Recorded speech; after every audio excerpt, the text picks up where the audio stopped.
Ayan guys, palalagyan natin ng busang kasi ang ingay pagka umaga, nakakaya sa mga kapitbahay. Wala pa namang nagreklamo, syempre kailangan nating unahan na. Malay mo biglang may magreklamo pagka may rides ako ng madaling araw. Ang lakas kasi niya pagka cold start, syempre nakakaya din, nakakaya sa subdivision. Pakireklamo tayo, pabarangay pa tayo. So dito tayo magpapagawa ng busal. Ano lang naman, sabi, ito yung mga sample mga ganito siguro kalaki, pero syempre hindi ganito kalaki yung butas. Dito naman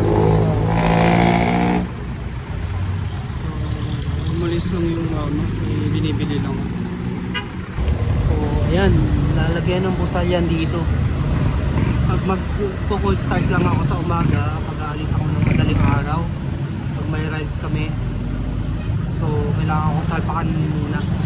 Mabilis lang naman, mga 1 minute lang yon. Kung wala pang 1 minute, lahinan na rin yung minor. Baka may magreklamo sasabihin isang oras na nagbubulahaw. So ang bayad sa paggawa ng busal, pagka ganito kalaki yung butas, 400 daw sabi ni kuya.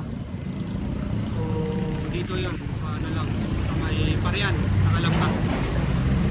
Ayan. First time ko kasi magpagawa ng busal, so no idea ako sa ano, hindi na rin ako nagtanong so okay lang din naman. At saka isa lang naman ang bibilin ko pati, hindi naman marami. So kung kayo, hindi naman kayo nagmamadali, pwede pa kayong maghanap sa iba. Kaya ako kasi, ang rason ko kasi, isa lang naman pati yan, paggagawan doon. Kung marami, siguro magkakambas ako. So, kaya naman. So, 400 pesos lang naman. Tulong ko na rin kay kuya. Kung ako lang din nagpagawa ngayon baka na mahala. Yan Yan. Wait lang natin si kuya na magagawa ng busal sa tambucho ng ano natin para hindi bulahaw. So sa mga naka-big bike dyan, ang problema sa tuwing may ride sila na madaling araw, syempre may malakas yung cold start nun. So habang nagpapainit, kung gusto nyo hindi kayo makabulahaw sa kapitbahay, magawa kayo ng busal. So ayan, dito ako nagpapagawa.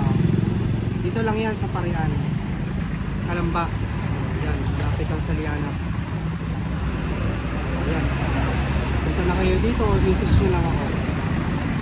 400 lang pagawa, 400 pesos. Ganito kalaki butas. Basic project yan. So ayan na lang yung basihan. So ayan, hindi ko kasi alam ang sukat nito so ayan na lang, basta easy project tapos ganyan mahaba. Yan, para may reference kayo.